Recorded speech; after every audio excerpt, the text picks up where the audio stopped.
তো আজকে দীপক অনুপম আমাদের দাঁড়িয়ে আছে। অনুপম ট্রেনিং সেন্টার চলে আছে। কোথায় দিয়েছে ট্রেনিং সেন্টার? সেকেন্দ্রাবাদে দিয়েছে। তুই ভালোভাবে ট্রেনিং করবি, আবার তোর সাথে দেখা হবে ট্রেনিং করার পরে। আর আজকে অনুপমের সাকসেসের জন্য খড়গপুর ডিফেন্স একাডেমি থেকে কিছু আমরা তার জন্য ব্যবস্থা করেছি। তাকে কিছু সেলিব্রেশন করে নেওয়া হবে। ওর মা বাবাও এসছে, তো আমরা কিছু সেলিব্রেশন করে নেব।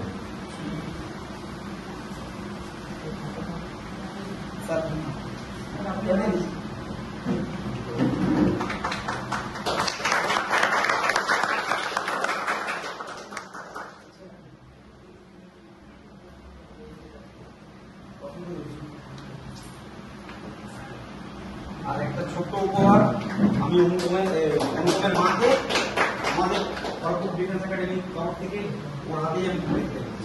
অনুপমের হাতে